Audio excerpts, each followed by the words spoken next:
So, hey guys, welcome back to Reddit Talks Clash. This is episode 7. This is run by the moderators of r/Clash Clans. Today we got me, Sam, Constant Cool Rick, Spencer, and Mac, and also, excitingly, a special guest with us today, Mackenzro, who many of you may know. He's a content creator, live streams on Twitch, publishes YouTube videos, recently did an interview with Darian. So yeah, got lots of good stuff to talk about today. Going to look into the esports scene, into the meta, and just have a good general chat about the game. So yeah, if you guys want to introduce yourself, go ahead. I'm Mac. I have been a moderator here for some time. Excited to be back on the pod again with you guys. Hello. Hi, yeah. So, Hey, hey, can I speak now? Rick. Hi. I'm also Mac. That's confusing. I also go by the name Mac online. But yeah, let's call me Mackenzro for this. Otherwise, it gets really confusing. So yeah. Hi, guys. This is so weird. I'm not used to being a guest. That's awesome. Thank you for inviting me.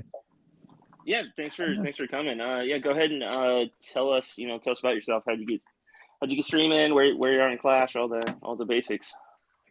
Okay, well, let's start with Clash. How I got into Clash was I was looking for a game to play when I was commuting to work on the train. So those adverts came out. I don't know if you remember them, the cartoon ones. That's my sort of level, kids TV stuff, like. And the cartoons came out with like the wizards firing fireballs, pulling the rabbits out the hat, all that sort of stuff.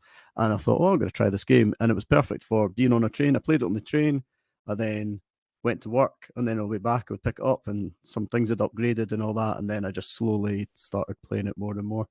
And yeah, that was like 2014, years and years that ago. was a while ago, yeah. And then how I got into streaming was lockdown, COVID. Kind of a similar reason to everyone else, I think. I was bored at home. I'm a teacher, and so I did some teaching online, and then I was sort of like kicking around, not doing very much the rest of the time, and so just started making YouTube videos, and then got into streaming, and yeah, that's it. That makes sense. You're such a good communicator. What do you teach? So I teach biology and science, but I work in a school for children with additional support needs, so I don't really teach sort of like secondary level stuff anymore. I teach secondary level age children, if that makes sense. But I teach more, it sort of ranges from sort of mental ability of a 6-month-old right the way through to just some behavioural issues and all that sort of stuff. It's a wide range of stuff. So yeah. Mm-hmm. Awesome. That's awesome. Yeah, I feel like I've had some of them in my clan before. That's a terrible joke. I'm sorry. Poor taste. Yeah. So what kind of stuff do you typically stream when you're out there? So I stream esports. So basically there seems to be there's like two sort of people, Clash of Clans streamers on Twitch. There's guys that play the game online, and there's guys that watch other people playing the game, and that's I'm the second category. I watch other people play the game. I kind of liken it to like I'm all right at the game, but I'm not very good. So it'd be like watching me play soccer in the park when you could watch a Premier League team. It's like that. It's like why would someone want to watch me play it when we could watch some actual experts do it? So it's sort of Town Hall 14 wars. That's my thing. So Town Hall 14 5v5 esports sort of scene. I do some other stuff as well, but that's the majority of my content. Yeah. So then you're also behind all the Family Feud stuff, right?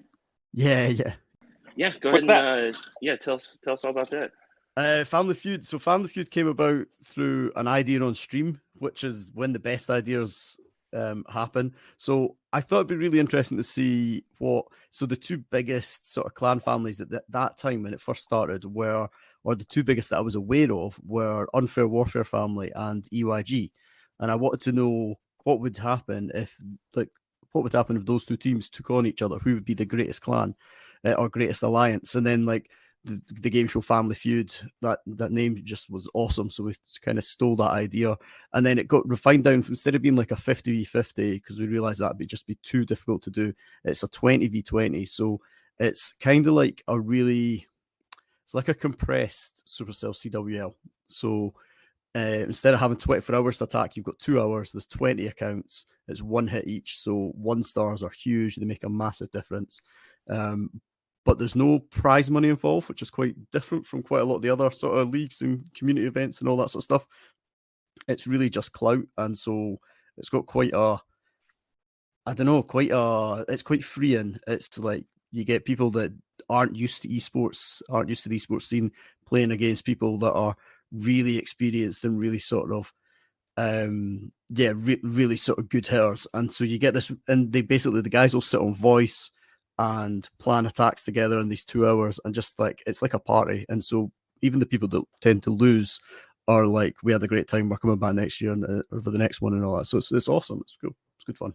So do you usually see a lot of like creative hits in those matches, or is it still mainly meta attacks like dragons and more dragons? It depends. So it's sponsored by Burnt Base. So though there isn't a cash prize, there is there's there's an alliance, a 3-month subscription to Burnt Base for the alliance. So it's like 5 servers or something they get, and also there's an MVP prize, and the MVP is voted for by the audience. So people that want to do that do tend to do like crazy stuff. But you have people that are just spamming dragons the whole time, and then you get other people that are doing like really complicated Lalos and mass hogs and all that sort of stuff. It's great fun. It's a real variety, just what you want. Okay, so I don't know if recently you saw this kind of we had the post pinned on our subreddit from a tweet by P. Castro, who is in SSG, if I'm correct. Yeah, I saw Castro's tweet. Yeah, man. Yep.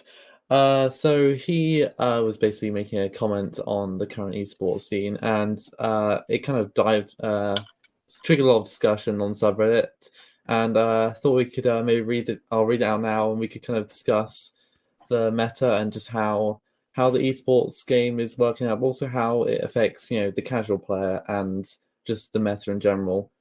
So it's quite a long tweet, so bear with me, but I'll get going now. So I think this was just after the Queso Cup, so kind of commenting on what happened there. So he said, with all due respect to the clans, but it is really horrible for competitive game clans like some we had in these 2 days of Queso and the warm-up.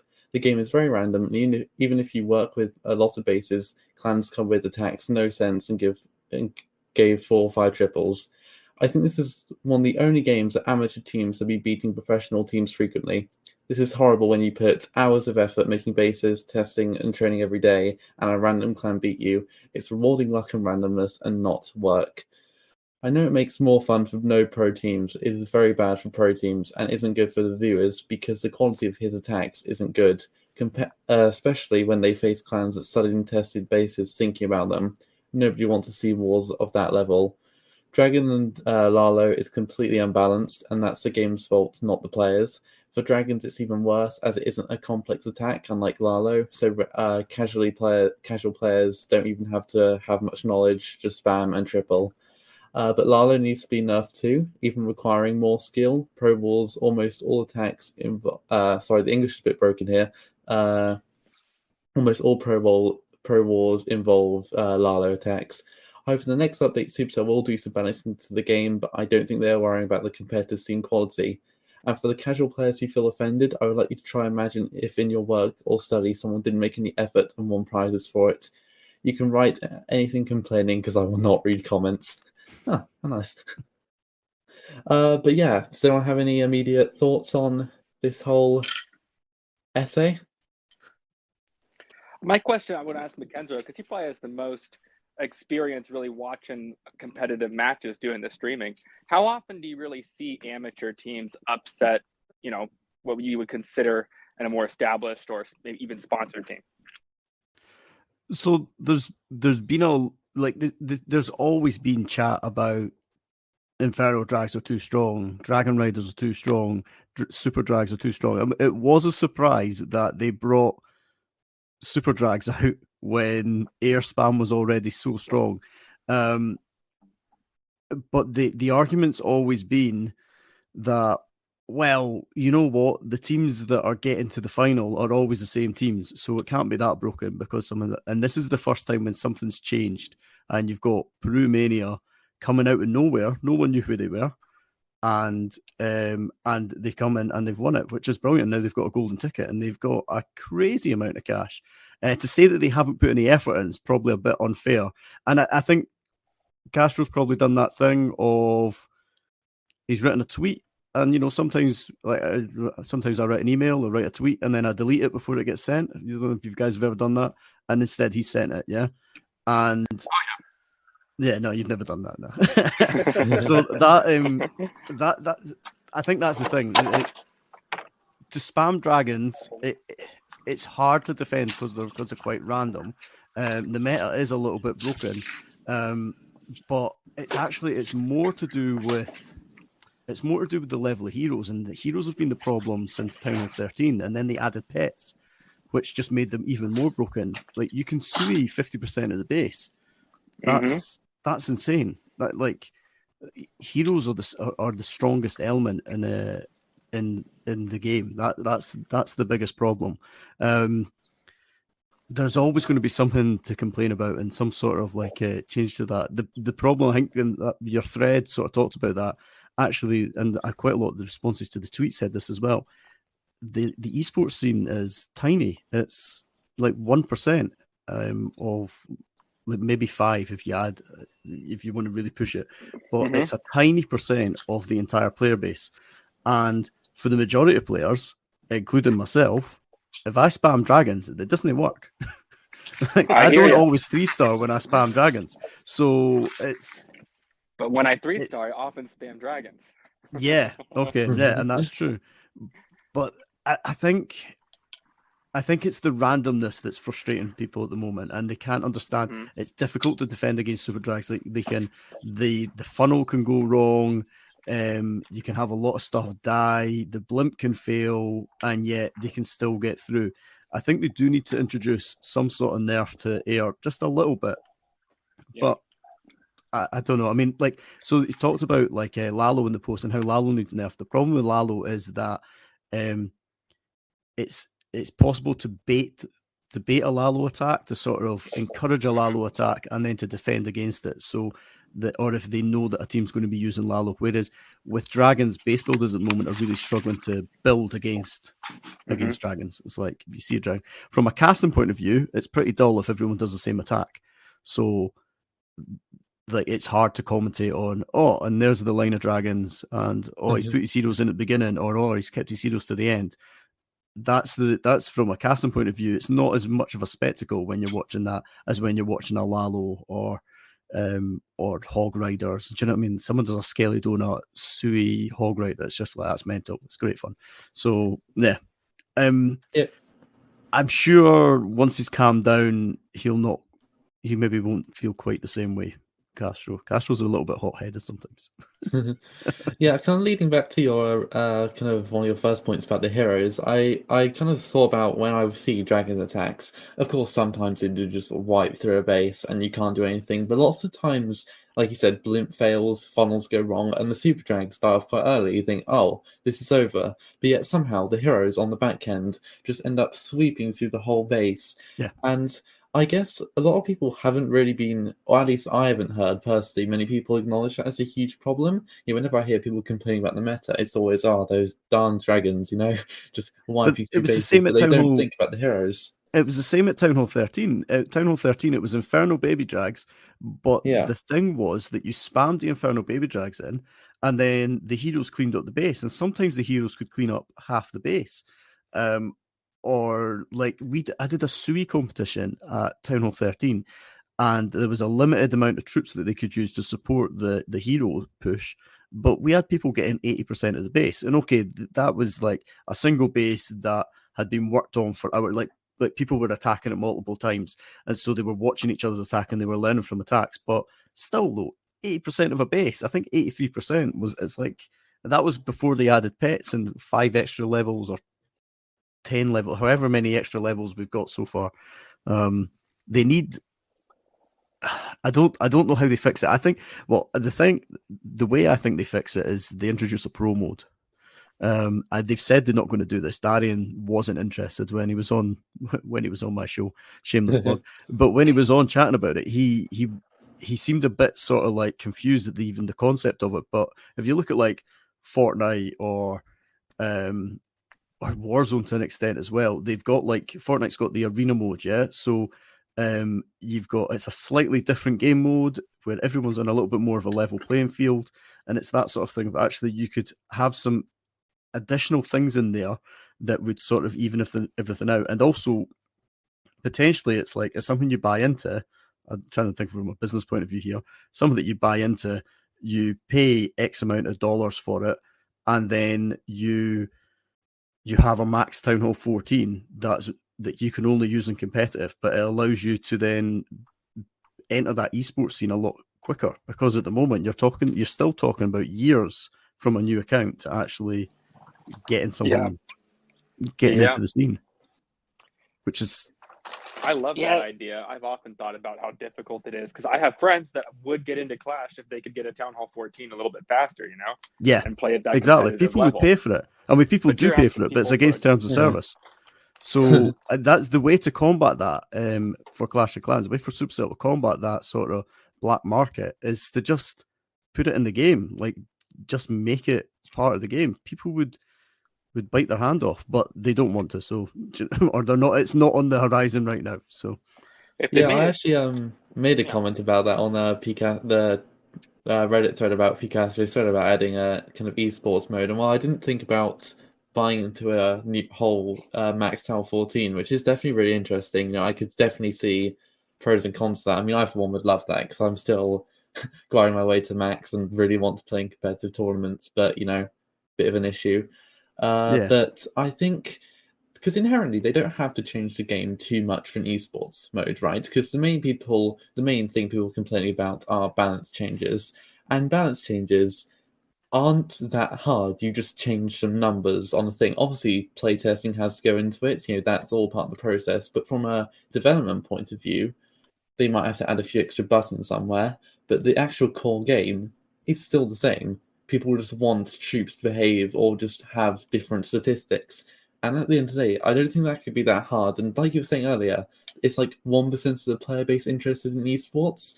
And that's kind of a shame because I love Clash of Clans esports, but it isn't too accessible for many people because it takes so long to get to that grind and because some people don't find it enjoyable because it's lots of it just dragon spam.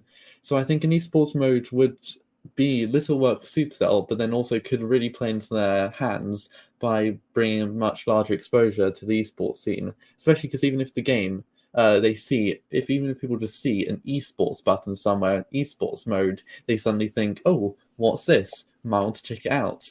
So it's a shame Darian isn't really, or Supercell isn't really interested in pursuing it because I think it has quite a lot of merits. The addition of that live button in game has been incredible. Like having that for so not just for Worlds, but now you see that live button pops up for the finals of Far Fiera or the finals of EYG Open. That's brilliant. Just exposing more people to the fact that there's this sort of top level stuff going on. I mean, Supercell do want something to happen there because they're putting this huge amount of dollars in. Can you still hear me? My computer just Yeah, sorry. Okay, my computer just went to sleep, which totally confused me. I wasn't sure if my mic was still gone. Sorry. What was I saying? Yeah, it's $1 million. So they want to put, they want something to they're investing in that side of the game. So I don't know. So it's a difficult one. No, you're totally right. There's got to be some way to tie it in directly just to their own sanctioned esports events, even, because they said they're not going to do a sandbox mode, so I don't see them giving away free max spaces. But I could see them letting you sign up and in the tournament exclusively play as a max 14 to give everyone a level field. So they definitely do that on the LAN tournaments. So that's how they're going to get around the whole. I don't know if we're allowed to talk about China. If Reddit's got rules against talking about China, but no. But that's why we know we're having an in place. We're having a LAN finals this year because they've said that's going to happen, and the reason they've said that is because you've got China sitting on a separate server that they need to bring in, and the only way they'll be able to do that is to almost create a clone of their account on their LAN server, and then everyone will have much sort of similar connections and all that sort of stuff. Yeah, looking forward to seeing that in person again. Yeah, so I guess talking about the World Finals this year, I know the format kind of changed. Do you think it's going to be better for everyone, or at least being able to stream it? Do you think it was an improvement this year over last, or yeah? Well, we don't know what the World's Final exactly looks like at the moment. The in-game thing didn't work. It was a nice idea, but it was kind of broken. It was really good. It exposed a whole load of people to sign up for this, have a go at the finals and all that, which was great. Because I mean, and if you look at what Romania have just done, it's like actually a no-name can actually get to the final and win it, which is awesome. There is that side of it that's quite exciting. It's frustrating for a pro player, but anyway, sorry, I'm going off on a tangent again. The using 4 community leagues is quite an interesting concept. So they've given it to people that know what they're doing and run leagues and run tournaments all the time. The leagues they've chosen are interesting because they're not true community leagues, I would say. You've got like Supercell competitions. You've got professionally organized Supercell sponsored competitions, which is kind of what they're calling community leagues. And then you've got true community leagues that are fan run, volunteer run, sponsored prize money generated and all that sort of stuff. So there's sort of like almost 3 sections, and they've kind of ignored that bottom level at the moment. They've not ignored them completely. They've started giving shout outs in game for when the finals are happening, and they supported them with like merch boxes and all that sort of stuff, which is really cool. So they are looking at it. They are sort of supporting it a little bit, but the 4 league things, I don't know. It seems to be happening very quickly. We've had one already. We've got another one this month, and next month is going to be Clash Masters. So Queso Cup happened last month, and Romania won it. We've got the Snapdragon stuff happening just now, which is the ESL one, and then we've got next month we've got Clash Masters happening. So they're pretty close together, which means we're going to have a big old gap when there's not much happening. But then maybe that's for these 6 weeks of Clash Madness 10-year anniversary thing. I don't know. So yes, I was about to say we still don't know really a lot about. We've got a lot of missing. We don't know anything. Yeah. You know, we talk about do we like the new format of Worlds, but realistically, we don't even know half of it.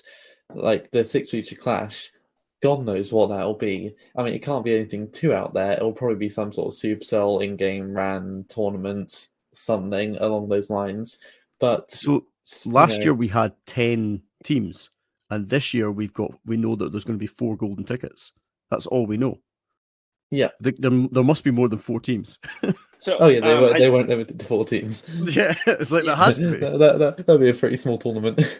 I know. In that original announcement, wasn't it? They're going to do 4 community tournaments, and then they announced only 3 of them. Yeah, and then didn't it say that the other 4 were going to come during the 6 weeks of Clash around the 10-year anniversary? I want to say. Do you know what? You might be right. Yeah. So and then I know like we talked about it before, but they still haven't announced the 4th community tournament, have they? No, they haven't. Smart money is that's a Chinese tournament. Yeah, that's what I was just going to say. But that's not been confirmed. Supercell's, I don't think, able to talk about the Chinese situation. They've said as much as they're allowed to say that. I think it's all very controlled.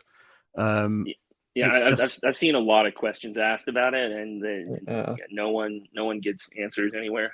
Yeah, I think they're restricted on what they can say. I think their choice was no Chinese players or Chinese players in their own game, because there was a whole load of restrictions that have been given to them. So there's a limited amount of time they can play. There's certain things that aren't allowed to be in the game. They've had to change the color of like skeleton spells. Isn't red, it's green in China, and all this sort of stuff.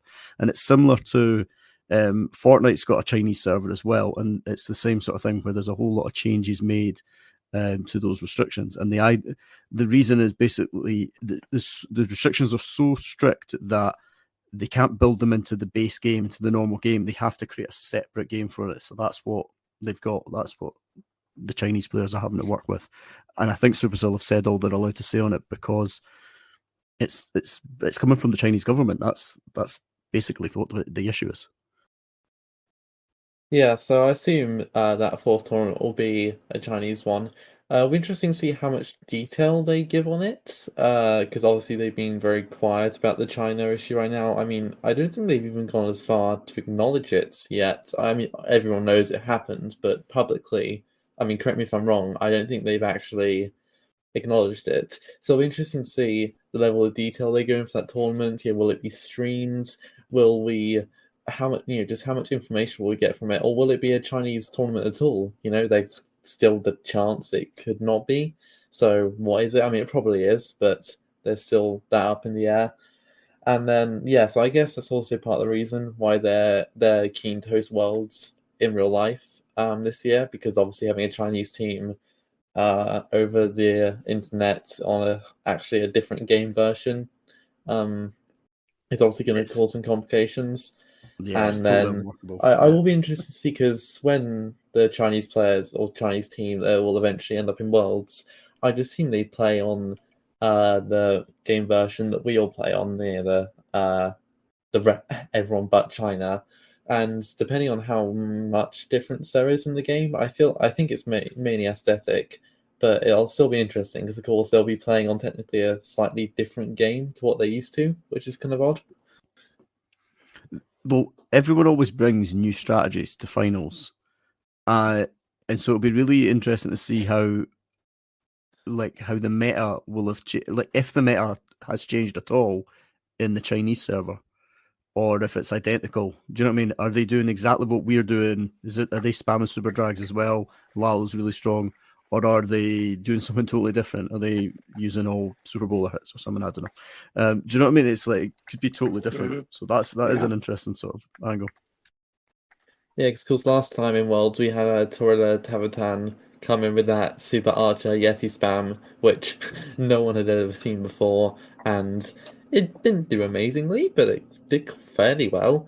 So maybe we'll see some new surprise strategy coming from on the Chinese teams if they've been especially cut off from the rest of the meta. It would be interesting to see if it evolves kind of differently over there. Yeah. There's a lot that can change in the game too in the next 4 or 5 months. When I was talking to you earlier, Mackenzro, you said you had some predictions about the next update. I've got some mad plans. I've got mental ideas. If you want to hear them. I heard, Darian told you, right? You just have to speak to him. Could you imagine? So, I don't understand why Darian comes on my show. Why he does that. It's honestly. I've seen you a little bit before, but Darian being on your show, it's like, oh, really? And that was when I really dug deeper and watched several other of your YouTube videos. And yeah, man, it's mental. There's absolutely no reason for him to do it. Like, there's much bigger people. Basically, I tweeted him one day as a joke and said, when do you think it's time to have Darian on? And he said, all you need to do is ask. And I was like, what? That's the vice for us then, isn't it? Yeah. So, honestly, I try and get him on. Do you know what? After this, I'll tweet and I'll say, I've just been on this, and we'll see if he see what he says. It blew me away. He's up for community stuff. He's great in that he gives long, rambling answers, but tells you nothing. You've got like, oh, that's awesome, great, and then afterwards you think about it and you're like, wait, he didn't say anything. How did he manage that? It's incredible. What did you want? Predictions? Right. Okay. So here's my latest theory. Right, but someone suggested a new one on stream today, which I was quite interested in as well. But all the stuff about bananas. The only thing I know about bananas, or the most famous banana I know, is Peely from Fortnite. Now, this game mode was started to be developed in 2020, which is when Battle Royales were at their peak.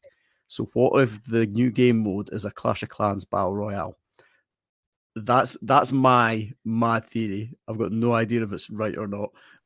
And I've also seen on Reddit and Twitter and all that the bananas now have nothing. They mean nothing as well. Ooh. So who knows? But also National Banana Day, 20th of April. So maybe this delay was always the plan. Who knows? But what someone suggested today was maybe the banana is to do with a new pet that's come in, and the new pet's going to be a monkey. I think the Ooh. last thing the game needs is a new pet. But that to be honest sounds more realistic. But that's not a new game mode, and I'm pretty sure it's a new game mode. I think that what we were getting out of Darian was that he almost let the name slip at one point. And he also said at an earlier point in an interview, he said the last thing we do is we name, when we're developing a new thing, the last thing we do isn't give it a name. And then he almost let the name slip at an earlier point in the interview. So I rewound it so many times on that moment. And Yeah. like, let me read his lips a little bit, see which way he's going, get an idea. I probably gave you an extra 20 minutes of, watcher time there, trying to figure out that little moment. And I don't know if you can see me at the time, but I'm sitting there trying to work out how do I push him on this? How do I? Because the chat's just like, get him, Mac, get him to say something. I'm like, I don't know what to say to make him. Like, I literally just let him talk, and sometimes stuff comes out. So, yeah. That's too funny. They're my two most out there theories. I hope this big feature they've been working on for supposedly years isn't a monkey, but at this point, it doesn't surprise me. Imagine it's just Donkey Kong. It's just go to another island and it's Donkey Kong on Clash of Clans. I love Donkey Kong. Boop, boop, boop, boop. That'd be great. Go. Like it would be cool to release like a monkey skin at least just to steer into the jokes. A king skin would be suitable, I think, for. A big gorilla king skin. And I could get behind that. I pushed him on two out there. There was two out there things that I mentioned to him. The fact that ice hounds are named wrong, and they should be snowy hounds because the Lalo, the snowhound equivalent of Lalo is Snowlo, and it's a name I came up with. And so anyone that will listen, I'll say that to. So just start calling it Snowlo, guys. It's a much better name. Exactly, it's the best name. And the other one, and he sort of said, "Oh yeah, I'm writing that down," and didn't actually move his hand at all. Oh, I felt like he didn't even get it. I think he wasn't. He wasn't on board with that one. But the other one, which he actually genuinely looked like he was taking it in, was we've had a Golem skin for the king. We've had the P.E.K.K.A skin for the king, which is interesting because the P.E.K.K.A is a woman.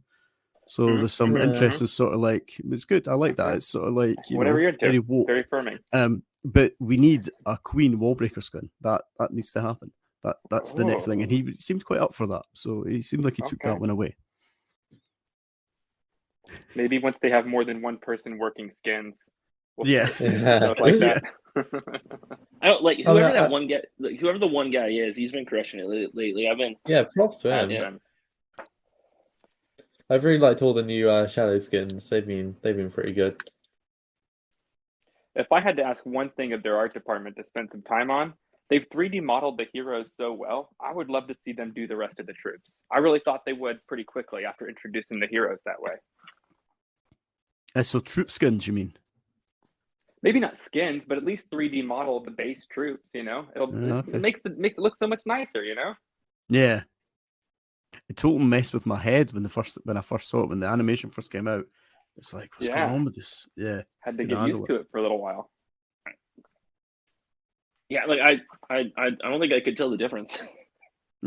Oh, come on. I don't maybe I just got used to it because I was always playing on my tiny phone screen, and then I finally got a tablet like after the fact, so maybe it just had a slow introduction to it. But yeah, I wasn't really playing Clash when they were using the 2.5D models or whatever. So whenever I watch an old video, it's really jarring to me how almost janky the animation looks compared to what we've got now. But then at the same time, I don't think the normal troops look janky at all. So I guess that it's just what you're used to. So if they did update them all to 3D models, I'm sure it would look amazing. But, it's probably not worth their time to do that, I'd wager. Seems like they're busy. Do we have any they incredible better be. guys? Who knows something here? Who's going to let it slip?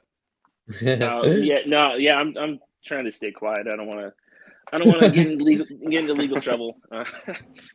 Yeah. The only leak I've seen which looks semi-genuine was, I don't know if you've seen it, that air sweeper leak. It's like Tower 14 styled. It looks pretty convincing, but I've heard from I think Push Barrage said it was fake. So only time can tell. Maybe they've been working on a new air sweeper this whole time. There's so many But things we the don't air know. sweeper does need an extra level. Like, it's due one in terms of like things that are going to happen at Town of 14. I think. Yeah, that would I help think, there. Yeah, I don't know Fair how. I problem. mean, it's for me. It's like, of all the things to leak, it's not very exciting. It's like, oh great, another No. level of a sweeper, Oh, yeah. amazing. It's not the most interesting. Yeah, I don't know, but yeah, leaks are funny because I don't think anything will even be in the game files yet. So, no, Push would have pushed it out if it was, wouldn't it? So, Yeah, r/Clash Clans leaks these days is not exactly the most reliable source in the world. I know. As soon as I got my NDA, it was the first time I ever like subscribed to that sub, just because I was curious, like how fast information would travel from when they told us in the NDA chats to when it would show up there, and man, it's disappointing. like I used to check it all the time. You're gonna have to start helping out. Like I had a lot of faith in that sub, and it's just unsubscribe. It's trash right now. I mean, that's credit to the tight-knit group that Supercell has of those people that are able to beta test new features. They're doing great. Yeah, I was really expecting, like, I wake up and see the notification and go and get info, and I'm like, this is probably already out there. But no. Yeah. I've been looking around a little bit more often myself, too, and the only credible leak that's come out so far was from a YouTube video that was since taken down, and I haven't even found a great Reddit post to share with you guys that's like compiled leaks and put things together. I started to try and put some stuff together in a folder earlier, but you're right. It's shockingly disappointing trying to find anything that seems legit. Supercell is fast to take it down. I hate leaks. They're kind of boring. Like, I like that nonsense I've just come up with. Like that I enjoy that. I enjoy sort of getting a clue, or like the outline of a troop, and then going like, oh, what? Try and work out what it is, and sitting on stream and sort of just coming up with these mental plans. Like the whole pet theory. Like, that's fun. I was pretty close. I was pretty close when I came up with that. I wasn't exactly right, but I was like, oh, this is pretty good. And it's like, that's the stuff that I enjoy. And whereas like when you just get shown, oh, look, here it is. This is what the new mortar is going to look like. It's like, oh, great. Okay. Awesome. Yeah. I mean, if you're going to take like smart money, we're probably going to get a new level of witches. That could be happening. Ooh. But that's just based on the fact that witches haven't been given any love since Town Hall 12, I don't think. So, like, they could do with a new level, but we need some sort of new trap or something. We need something. I do not need a new trap in my life. The tornado trap is already giving me like so many tears, and a second tornado would really shake things up. Oh my god! I think so. Darren ruled that out. I don't think they like the tornado trap. No, good. I don't like it either. I think they regret it. Well, if they regret it so much, I guess they're just going to have to remove it. Like they basically have to at this point. They don't roll back stuff very often. They have rolled back witches a few times. The Inferno nerf, the Great Inferno nerf. It's one of the biggest meta-changing things happening in the game. Whenever I see Inferno baby drags now, because they do pop up occasionally, they still work. Like, I think Nick, who's now in War and Glory, I've seen him use them a few times in the past month, and like they still work. Obviously, they're not the only spam troop like they were a few months ago, but I'm not top level by any means. But I used the Inferno babies for a while, and my 3-star rate then, I have not been able to get back to there. I mean, that was a powerful army before the Inferno nerf. Yeah. Inferno baby nerf. What's your go-to army, Mackenzro? I'm rocking E-Drags at the moment. That's my go-to. Because E-Drag's got a buff, and so I'm playing around with them. Oh, man, But you just started a like... fight in the chat. See, people hate on E-Drags, but love Super Drags. It's like, well, E-Drags got given a buff, so let's try. I really so think Super like... Drags, I think, softened people on E-Drags. You know, they're like, I mean, Dragon Spam's Dragon Spam. The Dragon family attack that just uses all of them now. When Blizz Dragons as well, I used to love that. And then when Dragon Rider sort of came in, it was then Blizz with the Dragon Rider sort of mix. That was really good. And at Town Hall 13, it was Super Witches, man. I was so good with Super Witches because they were easy. I wish nice they were and better. slow. Everything lots happened. Time feels though. Yeah, you had to be quick at the start, but do you know what? Even if you failed, you knew that you were getting a nice high % too. Do you know what I mean? You knew that you were going to be. It's like it was going to be there or thereabouts. That was what was quite good about them. I remember trying Super Witches back at Tower 12, and it shocks me how easy it is to triple. I mean, aside from time failing, because of course at Tower 12, you have max level witches, and when they still can work against Tower 14s, they absolutely wipe through Tower 12s. Like, it was crazy to me, because I'm not a huge Smash person. I don't really use many Smash attacks. But when I tried it out, I was like, wow, like, this is easy. Yeah, they are easy.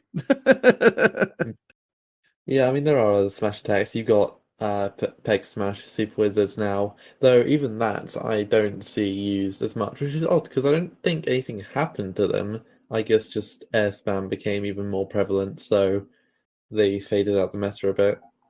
I still think you see it a lot more at the pro level when you're scouting a base and, taking advantage of people who built 2 anti-air or something like that.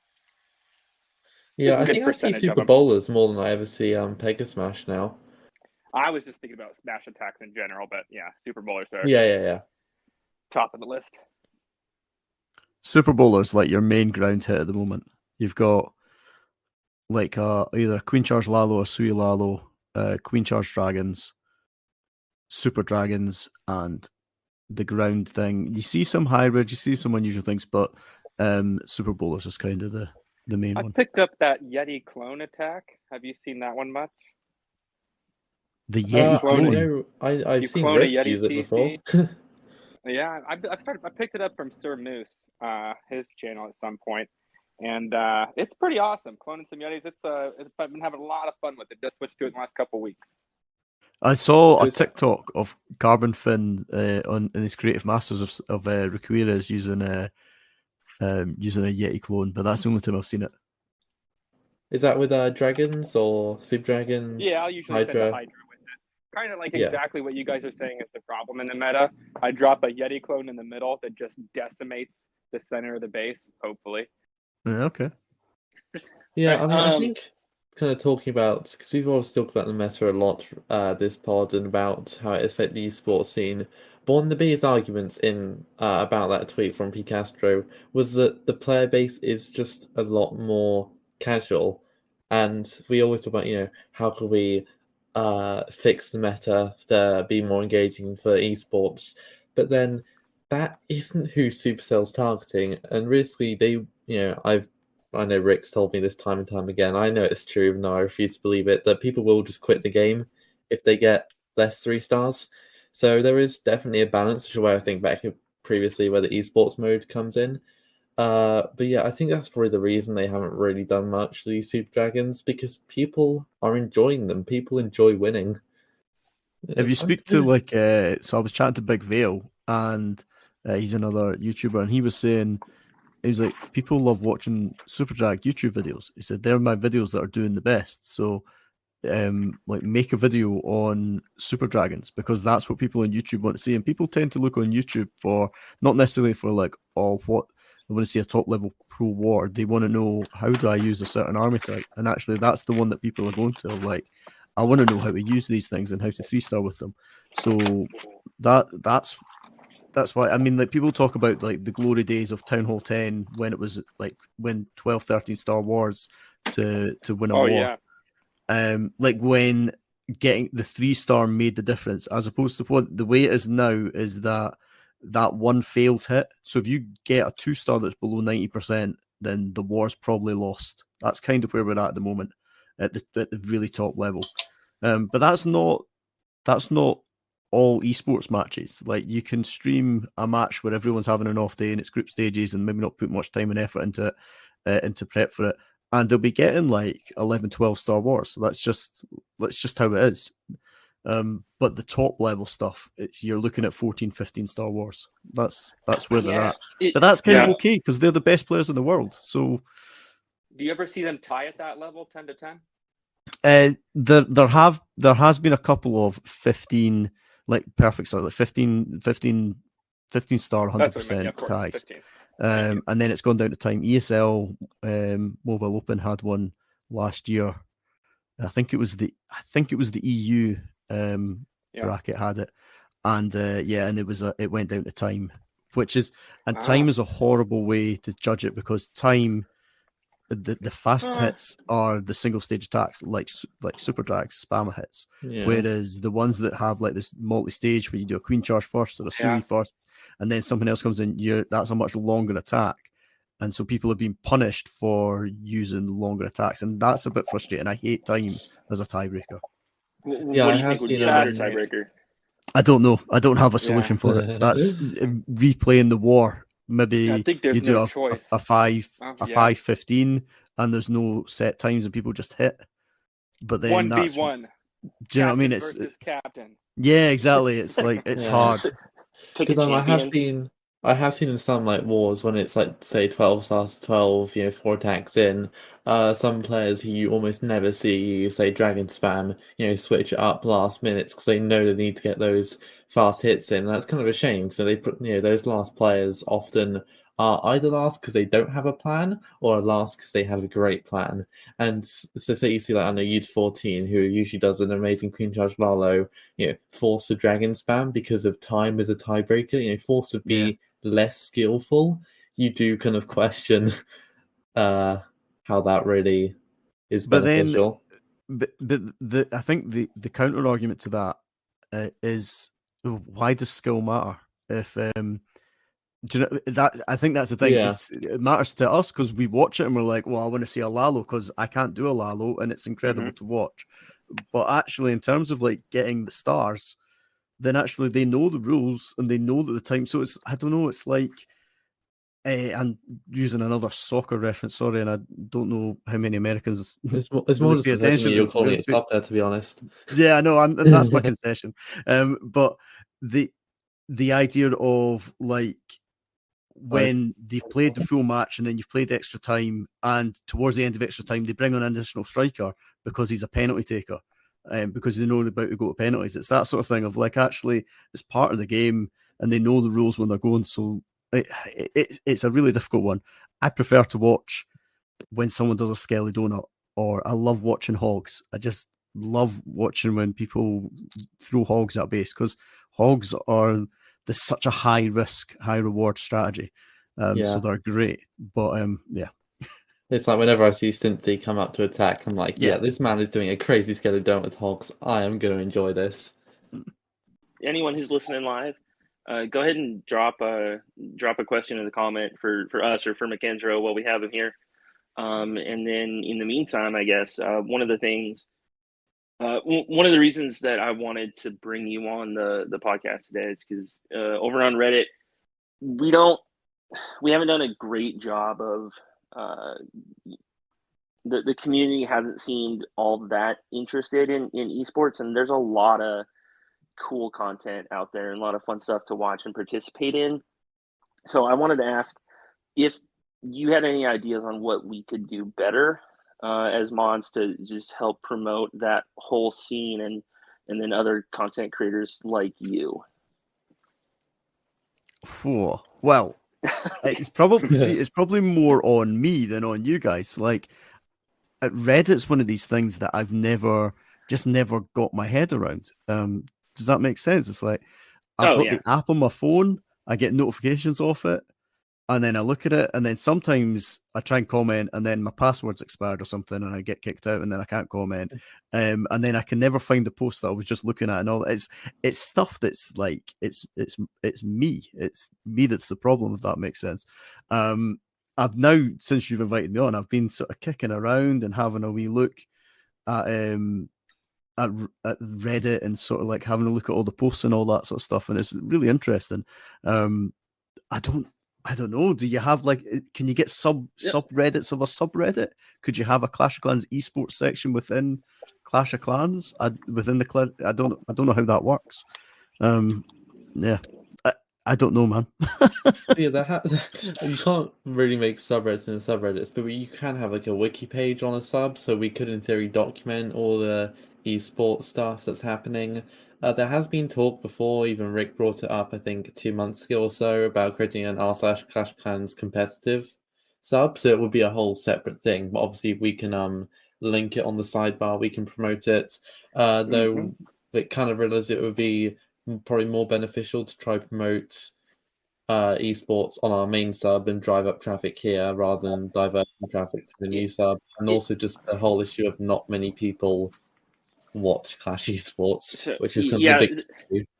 Yeah, I think that's part of it too. Is that I mean, Reddit's all user. It's all user driven. We're not content creators like that. We have a little bit of influence on what we can pin in rules we make, but we're not driving what's really on Reddit and what's popular.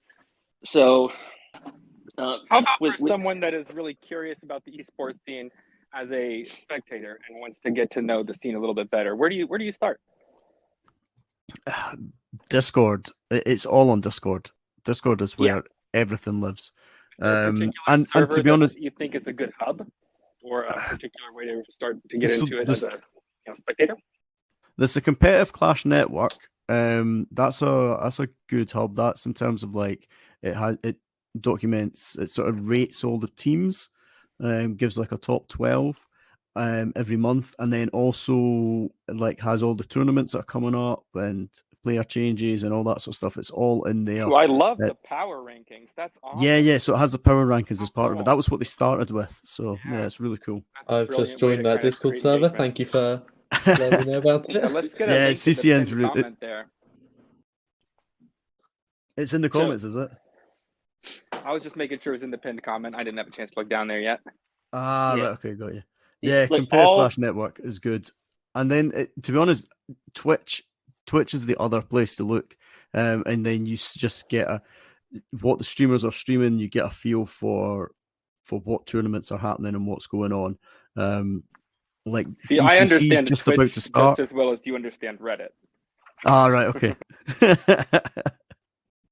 Yeah, I generally watch a lot of Lexnos, who I know Rick hates. But no. I said okay. What I said, and actually, like, to suck up to our guest, that's one of the reasons I started watching you, Mackenzro, is because just clicking through different wars, and like I got so tired of everyone just screaming, and it like hey, this is the 4th 3-star we've seen in the last 20 minutes. You can't be that excited. Yeah, to get the exact quote, Rick said, "Mackenzro is my new favorite streamer. Complete lack of screaming. Love it." And he said me a lot. I'm tired, man. Do you know what I mean? It's like I do get I get excited. I shout, but for me, it needs to be at the right time. And actually, if it's a group stage war and something doesn't go right, it's okay. It's not the end of the world. Do you know what I mean? It's like there's it's interesting. So that's probably one of the biggest criticisms we get, but also one of the biggest compliments I get on my channel is that I watched all the other Clash streamers out there and all this sort of like the casters, and I'm like, right, but how do I make myself different from these guys? And then I realized that I was kind of going that way anyway. So my stream is very interactive. I've sort of really lent into the like using channel points to sort of make my camera flip upside down and do all that sort of stuff. But the war's always there, and nothing affects the war. Like you can still see all that and watch all that. But you won't necessarily always get me commentating on it because I'll be chatting to chat or coming up with a stupid idea about what the new game mode could be, or telling them about what I had for my dinner or something. Do you know? It's just like there'll just be other stuff going on. So it's almost like someone described it as a just chatting stream with Clash in the background, and that's kind of that will annoy some people. I think it genuinely annoys some people, but other people enjoy it. So it's kind of like, right, what's going to make my stream different from other people's? Because the fact is that we're all streaming very similar wars a lot of the time. That's just the reality. For the big wars, there's about 12 people streaming it. So yeah. Do you get to stream? Because obviously you stream the more community events like Fire Fiera, all those other tournaments. But for the recent Golden Cup ones, how much leeway have you got in terms of streaming? Like, were you allowed to stream the Swiss stage or the playoffs at all? No, so was I that streamed the controlled? beginning of it, and I streamed quite a lot of the beginning of it, and I was a bit put out that we didn't get to. So I streamed for Aphelion Titans, who used to be Titan Global Gaming, and I was asked to be their streamer, if that makes sense. And I was like, well, what does that mean? And they were like, well, basically, we just want someone to cover our wars. And so I stream as many of their wars as possible, but there's no like contractual obligation, anything like that. But I've just basically turned into like a huge fan of them because of that. And so watching them get to the Swiss stages was really exciting. And then being told you can't stream them, I was like, all right, fine, that's okay. Someone else will stream it.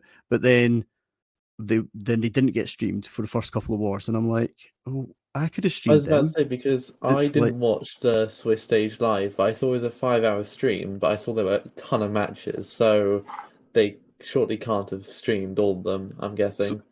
So there was a nice spread of languages and all that sort of stuff. And to be fair, they took it on board. They took on board what the feedback that people were given, and there was a much bigger spread. But there was still wars that were missed. And my point was, I would have done that war. It's like I would have quite happily been at the bottom of the pile and done one of the wars that no one else wanted, just to be involved in that thing.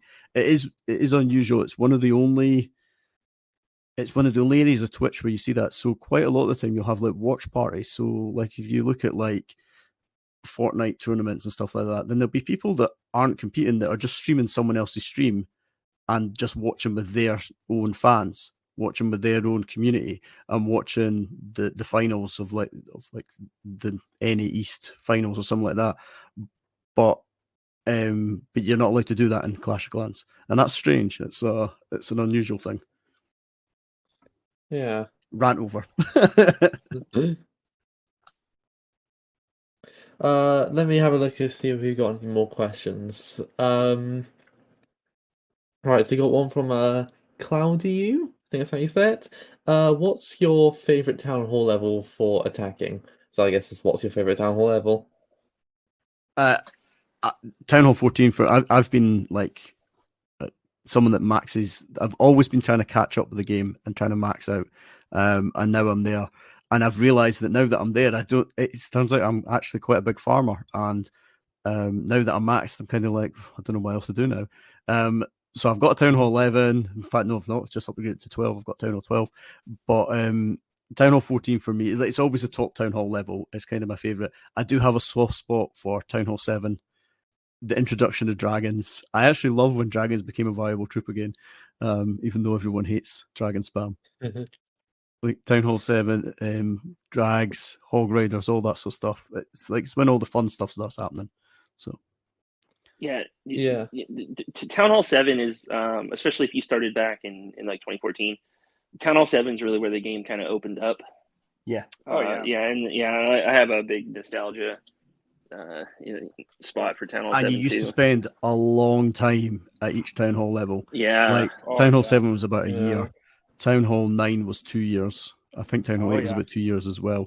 And it was long, but you just Town Hall 7, just stuff started happening and you could do really interesting attacks. And yeah, I don't really remember playing Clash before Town Hall 7, but I've got a very random memory of just being in a kebab shop, just on my Channel 7 doing a war hit. That's kind of like the first memory I have of Clash. And like, I guess Channel 7 was significant enough for me to remember. I mean, I think a lot of people say like by Channel 9, you're properly getting invested in the game. You put enough hours in to not just quickly have downloaded it. You're actually committed by that point. You've got the Arch Queen, you're more interested and developed into the game. That's when it really starts. But it's also when it starts getting a hell of a lot longer. So I wonder how long people stick around for. They're doing a lot to speed up progression. I hope they continue Oh yeah, to, definitely. just because, like you guys are saying, that's going to be the key to expanding the competitive meta in the long run, getting people to a point where they can compete in a timely fashion. Yeah, I think they've It's always just seemed to try to stick to like maxing in about 2 to 3 years ish.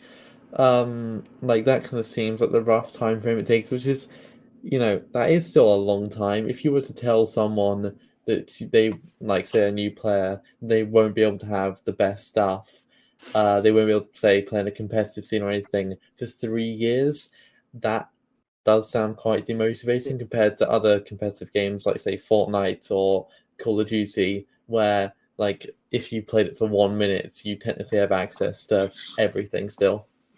it's not just, hey, 3 years until you're max, or 3 years until you're at the end game. It's 3 years until you're at the end game of a mobile game that's already 10 years old. Something's Yeah. gonna have to give at some point. I think the game is still got a lot of years left in it, but I don't know, man. It's gonna get it's already hard to convince people to start, like we were talking about. Yeah, I have a friend who is, I think, Town 9 now, and they're one of the people who've, played Clash for a few weeks and uninstalled it. It's come back 6 months later, and I still talk to him about it, and he was like, okay, I'll try it, download it again. After 3 days, he was like, everything takes so long, I just can't do this. And obviously, not everyone shares that perspective. It does depend on who, different people enjoy different games. But the fact that it took only a few days for him to go, nah, this is too long, that's probably an attitude shared by a lot of people. But that is just the nature of the game, so it will inevitably put some people off. I think you show up for the farming and then you stay for the esports. That's Yeah, how the that sounds game like got me. me. Yeah, that's me as well. I love war, but actually, it turns out what I love more is watching really, really good war attacks. That's what I really enjoy. Those 5v5s are just so much fun. I became way more involved in the Clash community when I started watching YouTube and Carbon Fin, Itsu, Lex, just all these people streaming Pro Wars. Like that's when I started to take an actual real interest in the game rather than just a game I kind of played on the side.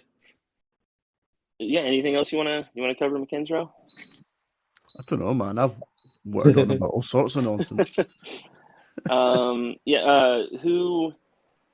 are your kind of favorite content creators? Maybe small guys we haven't that maybe Reddit hasn't heard of too much. Oof.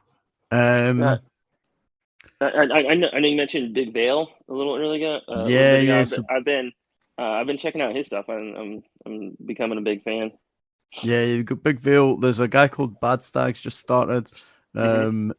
He's on YouTube and Twitch as well, and on TikTok. Actually, there's a lot of stuff on TikTok. He's really good as well. Person I tend to watch most on Twitch is Carbon Fin and Eric. They're kind of like the two, but they're not exactly small. They're like they're big content. One of the biggest. Yeah, exactly. I love the sort of like the different approach that Carbon Fin. If you look at the way that his stream is made and the way that the production that he puts into it, it's really impressive. There's a lot of stuff going on behind the scenes to make those transitions, and the whole creative masters thing that he's got going on is brilliant. And Eric's done something similar with the Eric Cup, which I loved as well. So I love watching those things and the people that are doing slightly different things.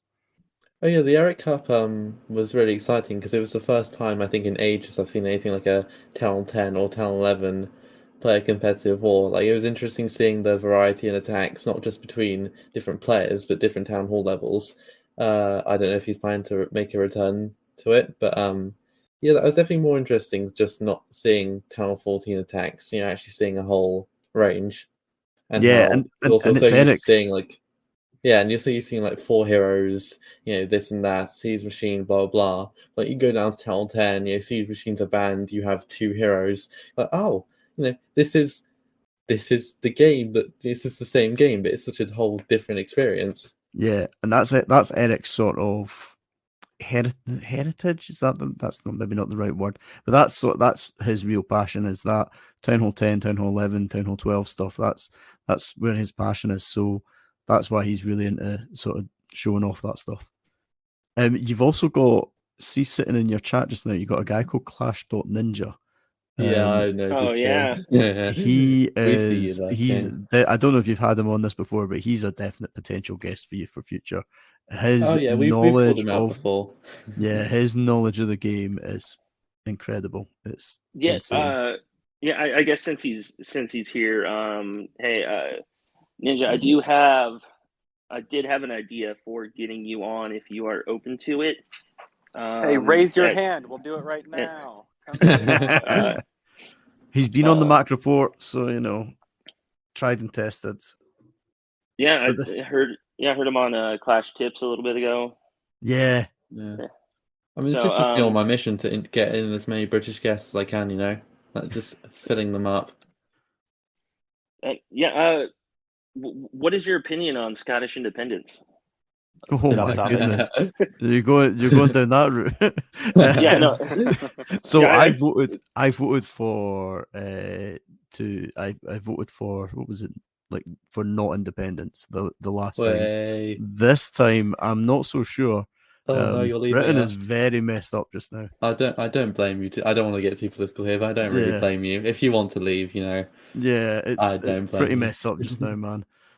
There's a lot of, I don't know how much you guys in America see, but like the whole Brexit thing, the current government is, it's really. It was nice to see a different country having a train wreck for having once. A meltdown. Oh, I'm sure it was. Yeah. So yeah, it was nice. We had Trump, and you guys have Boris, and it's just nice to have. It's nice to have. I say once you got rid of Trump, I realized like how, because of course Trump is just always someone to laugh at. But then once he went, it was just us that were just the biggest comedic show on the national stage. Our current thing is. Oh no, I'm not getting into it. But we're talking about sending immigrants to Rwanda. Oh, it's awful. I'm like, it's awful. What's the logic of that? And they're like, oh, you can't say Rwanda's a bad place. That's racist. Yeah. I'm like, but then they were the ones. But then why are you? You're sending them there as a deterrent. So it can't be. It's just it doesn't. It's horrible. It's just like why is this a thing? Are they talking about sending people back to Rwanda, or sending people from everywhere else? These are asylum seekers who come from anywhere. Immigrant applications to Rwanda. Take them to Rwanda to be processed, and then they don't come back. And it's like, what? How is that a thing? Like, that doesn't make any sense. And because last year they made this whole thing, they released some sort of report and said that Rwanda had, was committing human rights abuses, was doing this and that, and now they're going, oh yeah, so we're going to send people there. They're a great country, stop being racist, and we're not going to let them back. Yeah, but we're doing it as a deterrent. So also, it's not. It's not that good a place. But I don't know. It's like, I mean, nothing against Rwanda, but I just don't think it's the right way to treat immigrants. Do you know what I mean? I don't think that's right. Yeah. Yeah, I see why you guys want out. Yeah, it's like, you know what? We can just screw ourselves up. Do you know what I mean? America would never do something like that. We have spacious cages, and oh man, yeah. Sorry. Yeah. All right. That was some interesting Clash-related conversation. Yeah. No, it went off the rails there. Yeah, thank you so much. I can't believe Congressman Rick asked about Scottish independence. Flipping it. I just wanted to, never ask about politics. We got Sam here, we got you, we got Ninja in the audience. It felt topical. Yeah. But I just want to say thank you so much for joining us, man. This was fun. Yeah, thanks very much for having me. Go ahead and let the people know where they can follow you. And I'm on Twitter as Mackenzro Gaming. I'm on Twitch as just Mackenzro, and then I'm on YouTube as Mackenzro Gaming. And apparently I'm an expert in Clash of Clans esports. So yeah, come and say hi. Hey. We will put links to all of your channels down in the show Spencer notes. Has got links in the comments already, I believe. Oh, amazing, thank you. I've had some people are now following me on Reddit as well, so I suppose I should post something on Reddit. People have been following me. Reddit following is weird. Well. Like I've never followed a single person on Reddit, but apparently I have 13 followers. I'm not sure what they're doing here, but they're there. A lot of the times it's just like people trying to promote their OnlyFans. Well, I followed. Enjoy your stay. I don't think he's into that. How do you know that? I don't know. Every time someone follows you, just click on that name and see what's up. Right, good. But Ninja just said lol, so we'll take that however we want. Is that a yes? I know. All right, guys. This was a good one. Yeah, it was really great. So thank you, Mac, for coming on. To everyone watching on whatever platforms, everyone watching live, this pod will be up on Spotify, Apple Podcasts, other things. If you can name a podcast place, it'll probably be on there. If it's not, let us know. We'll see if we can add it. And hope you've all enjoyed. We'll be back again in 2 weeks on Saturday. Not Saturday. It's so confusing being ahead of you guys. Friday the 29th.